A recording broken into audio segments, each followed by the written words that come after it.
नमस्कार दोस्तों। स्टडी गुरुकुल में आप सभी का स्वागत है। जैसा कि आप सभी जानते हैं, हमने आपके लिए एक इन्वायरमेंट मतलब पर्यावरण और पारिस्थितिकी तंत्र की एक सीरीज लाए हैं, जिसमें हम इस टॉपिक से संबंधित जितने भी अध्याय हैं उन सभी को देख रहे हैं और आने वाले एग्ज़ाम सीटेट एग्ज़ाम के लिए जितने भी महत्वपूर्ण प्रश्न बनते हैं उनकी भी चर्चा करेंगे। इसके साथ साथ में यह जो पूरी सीरीज़ है, न केवल आपके लिए सी सेट एग्ज़ाम, इसके साथ साथ में जितने भी टेट एग्ज़ाम हैं, शिक्षक भर्ती परीक्षा है, उन सभी के लिए यह जो पूरी सीरीज़ है वो आपके लिए उपयोगी सिद्ध होगी। इसलिए आप इस वीडियो को और आने वाली सभी वीडियोस को ज़रूर देखिएगा। और अगर आप इस चैनल में नए हैं और आने वाली सभी वीडियोस की नोटिफिकेशन पाना चाहते हैं तो हमारे चैनल को ज़रूर सब्सक्राइब कर लीजिएगा। इसके साथ साथ में बेल आइकन को भी प्रेस कर दीजिएगा ताकि आने वाली सभी वीडियोस की नोटिफिकेशन आपको मिलती रहे। और इस वीडियो को शुरू से लेकर के लास्ट तक देखिएगा ताकि आपका इस टॉपिक से संबंधित पूरा कॉन्सेप्ट आपके माइंड में क्लियर हो जाए, क्योंकि इस टॉपिक से लगभग परीक्षा में 30 नंबर का प्रश्न पूछे ही जाते हैं। तो चलिए शुरू कर लेते हैं। हम चर्चा कर रहे थे पारिस्थितिकी तंत्र के विषय में, पर्यावरण एवं पारिस्थितिकी से संबंधित इस अध्याय की श्रेणी में, जिसमें हमने पिछली वीडियो में देखा था कि पारिस्थितिकी तंत्र होता क्या है, जिसे हम कहते हैं इकोसिस्टम। सेकंड, पारिस्थितिकी क्या होता है, जिसे हम कहते हैं इकोलॉजी। इसके साथ साथ में हमने कुछ महत्वपूर्ण चीज़ें देखी थी, जैसे वायोम क्या है, जैविक समुदाय क्या है, पर्यावरण क्या है, जैवमंडल क्या है। और हमने थोड़ी चर्चा की थी पारिस्थितिकी तंत्र के घटकों की। तो हमें मालूम होनी चाहिए कि पारिस्थितिकी तंत्र के घटक होते हैं 3, जिनकी हमने चर्चा किए थे।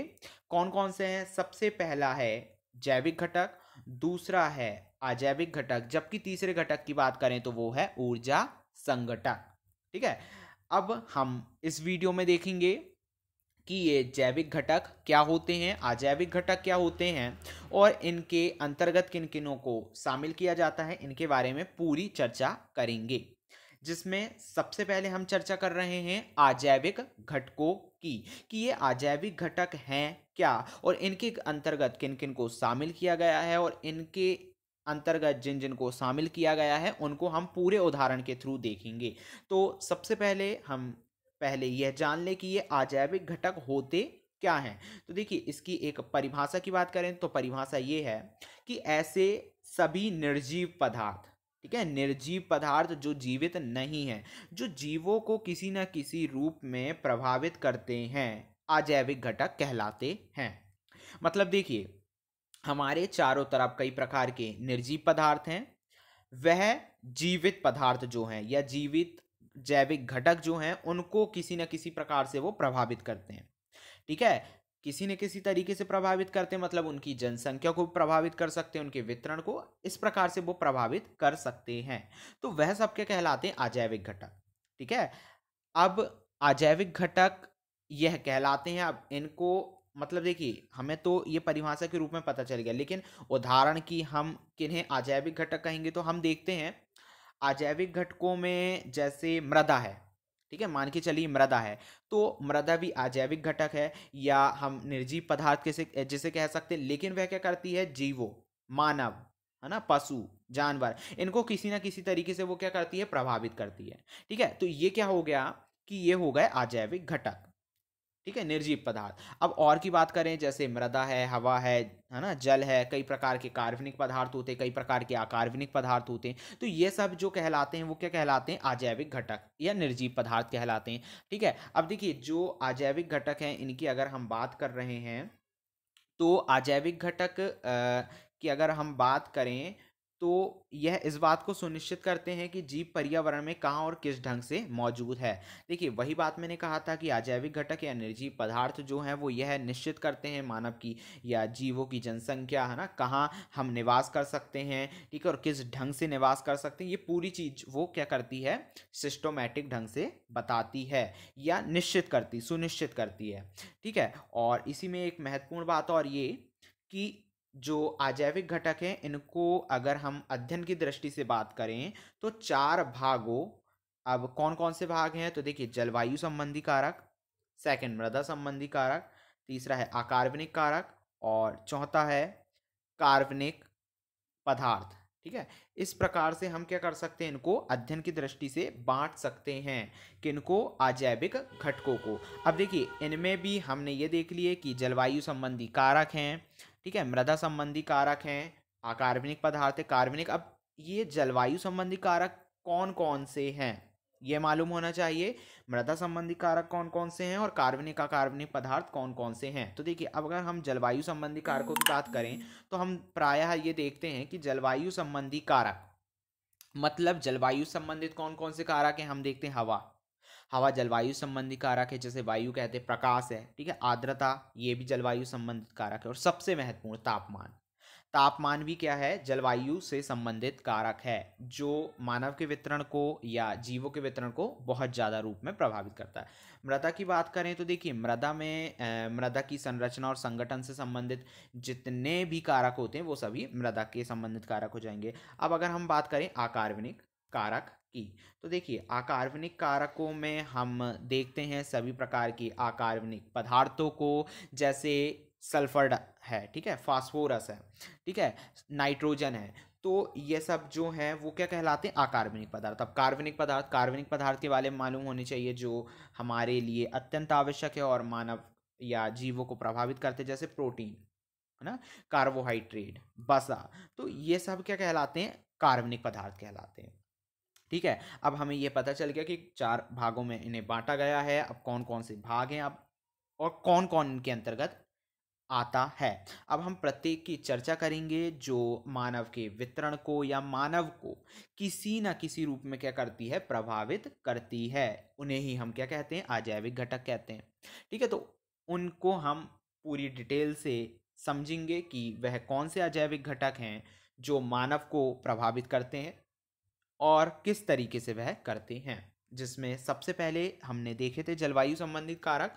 तो जलवायु संबंधित कारकों में सबसे पहले हम तापमान को देख लेते हैं। तो देखिए, वही चीज यहाँ पर रिपीट हुई है कि तापमान, ठीक है, जल, वायुमंडल, मृदा तथा कार्बनिक एवं अकार्बनिक पदार्थ जीवों के वितरण को क्या करते हैं, प्रभावित करते हैं। अब कैसे करते हैं ये भी हमें मालूम होना चाहिए और कौन कौन सी चीजें हैं जो करते हैं। सबसे पहले हम तापमान की बात करते हैं कि तापमान किस प्रकार से प्रभावित करता है। सॉरी। तो सबसे पहले हम अगर तापमान की बात करें तो हम क्या पाते हैं कि मान के चलिए ये पूरी पृथ्वी है, ठीक है, यहाँ पर हमको ध्रुव मिलेगा, उत्तरी ध्रुव और दक्षिणी ध्रुव। ठीक है, इस प्रकार से उत्तरी और दक्षिणी ध्रुव हमको मिल जाता है। अब इसमें होती है कई प्रकार की रेखाएं। देखिए, जब हम पृथ्वी का अध्ययन करते हैं, ग्लोब का अध्ययन करते हैं, भूगोल में जब हम अध्ययन करते हैं तो हम कुछ रेखाओं को मान लेते हैं, अक्षांशों को मान लेते हैं, देशांतर को मान लेते हैं अध्ययन की सहूलियत के लिए। तो ये जो पृथ्वी है इससे जो कर्क रेखा जाती है, विषुवत रेखा जाती है, तो इसी में जो विषुवत रेखा है, ठीक है, मान के चलिए ये विषुवत रेखा है, ठीक है, तो ये जो विषुवत रेखा है, यह है विषुवत रेखा। अब इससे हम जैसे जैसे ध्रुव की ओर जाएंगे, ठीक है, तो हम क्या पाएंगे कि जैसे जैसे हम दोनों ये जो गोलार्ध है ना, इसमें हम विषुवत रेखा से जैसे जैसे ध्रुवों की ओर जाएंगे तो हमको क्या मिलेगा कि तापमान में कमी आने लगेगी। ठीक है, और तापमान में कमी आने लगेगी तो हम ये भी पाएंगे कि जैव विविधता या जो जैव जीव हैं उनका वितरण भी यहाँ हमको कम मिलेगा। कहाँ, ध्रुवों के पास। ठीक है, ये हम प्रायः देखते भी हैं। मध्य भाग में अगर बात करें, यहाँ बात करें तो ये पूरी बहुत जनसंख्या है, लेकिन ध्रुवों के पास जनसंख्या नहीं है। इस प्रकार हम कह सकते हैं कि तापमान जो है वो बहुत ज़्यादा प्रभावित करता है जीवों के वितरण को। अब यहाँ पर सेकंड बात की गई है जल की। तो देखिए, जल के बारे में तो हमें पता ही है कि जैव विविधता या जीवों को बहुत ज़्यादा तरीके से प्रभावित करता है जल, क्योंकि जल जो है वो जीवों की बेसिक नीड्स है। ठीक है, ना सिर्फ मानव के लिए या जीव जंतु के लिए, बल्कि जो पेड़ पौधे हैं उनको अगर भोजन बनाना है, ठीक है, तो इसके लिए भी जल क्या है, अत्यंत महत्वपूर्ण है। ठीक है। और एक महत्वपूर्ण बात ये कि देखिए जल के बिना किसी भी प्रकार की जो जैव रासायनिक क्रिया है वो नहीं हो सकती है। इसलिए जल क्या है, बहुत ज़्यादा हमारे लिए महत्वपूर्ण साबित होता है। तो देखिए हम ये पाते हैं कि जहाँ पर जल की कमी होती है ना, या हम शुष्क क्षेत्र कह सकते हैं, वहाँ पर क्या होगी, जीवों की सघनता कम होगी।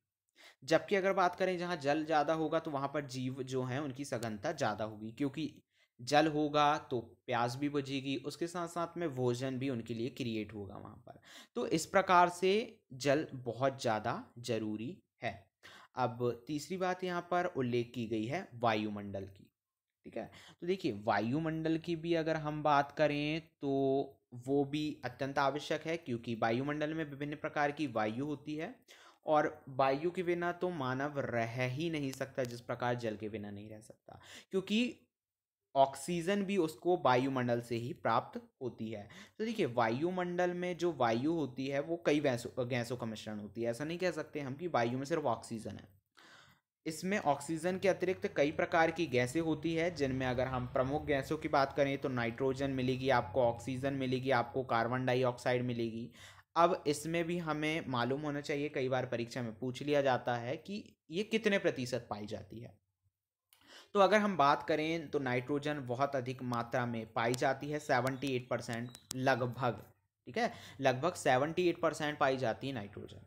जबकि अगर हम बात करें ऑक्सीजन की तो 21% पाई जाती है ऑक्सीजन वायुमंडल में हमारे। ठीक है, और 0.03% ओनली पाई जाती है कार्बन डाइऑक्साइड। इसके अतिरिक्त जितनी 100% में बसती है वो अन्य गैसें रहती हैं, लेकिन ये तीनों महत्वपूर्ण थी जिनके मैंने आपको बताया, परसेंट परसेंट भी आप याद रखिएगा। फिर उल्लेख किया गया है मृदा का। तो मृदा तो अत्यंत आवश्यक है, क्योंकि मृदा सिर्फ हमें भोजन बना करके नहीं दे रही है, पेड़ पौधे को जीवन नहीं दे रही है, बल्कि मृदा के कारण ही हम रह पा रहे हैं, या मृदा हमें क्या दे रही है, आवास दे रही है। ठीक है, तो इसलिए मृदा भी अत्यंत महत्वपूर्ण है। जहाँ मृदा अच्छी होगी, क्वालिटी वाली होगी, वहाँ पर क्या होगा, बहुत अच्छा, मतलब जनसंख्या भी अधिक होगी, है ना, या जीव भी अधिक होंगे, क्योंकि उन्हें भोजन भी पर्याप्त मात्रा में मिलेगा, पेड़ पौधे हरियाली है तो वर्षा भी अधिक मात्रा में होगी, मतलब पूरा पूरा उसमें से मृदा का बहुत ज़्यादा फायदा होता है, और मृदा की कमी के कारण बहुत ज़्यादा घाटा हो जाता है। इसके अतिरिक्त कुछ कार्बनिक और अकार्बनिक पदार्थों की बात की गई है, हमने देखे थे कुछ कार्बनिक और अकार्बनिक पदार्थ बहुत सारे, जिसमें हमने देखे थे protein, carbohydrate, carbon, sulphur, nitrate. ठीक है, फिर फॉस्फोट। तो ये सब जो चीज़ें हैं, ये कार्बनिक और अकार्बनिक पदार्थ हैं, ये भी मानव के लिए अत्यंत आवश्यक होते हैं, और अगर इनकी कमी आती है या इनकी अधिकता होती है तो इससे जीवों का जो वितरण होता है, कमी, सघनता, सघनता में कमी, ये सब क्या करता है, प्रभावित करता है। तो ये दोस्तों हमने देखे पारिस्थितिकी तंत्र के जो इकोसिस्टम है उसके जैविक घटक को। कल की वीडियो में, सॉरी, अजैविक घटक को। कल की वीडियो में हम देखेंगे जैविक घटक को, कि ये जैविक घटक क्या हैं, इनके अंतर्गत किनको शामिल किया गया है, इन सभी चीज़ों की हम चर्चा करेंगे। तो आपको अगर यह वीडियो पसंद आई है तो वीडियो को बिल्कुल ज़रूर लाइक कर लीजिएगा। इसके साथ साथ में हमारे चैनल को सब्सक्राइब जरूर कर लीजिएगा, इस वीडियो को ज़्यादा से ज़्यादा शेयर कीजिएगा, और कमेंट बॉक्स में ज़रूर बता दीजिएगा कि यह वीडियो आपको कैसी लगी, और इन पूरी सीरीज़ में मैं क्या इम्प्रूवमेंट ला सकता हूँ, जो आपको ज़्यादा इफ़ेक्टिव यह जो पूरी सीरीज़ है वह पड़ेगी। तो धन्यवाद दोस्तों।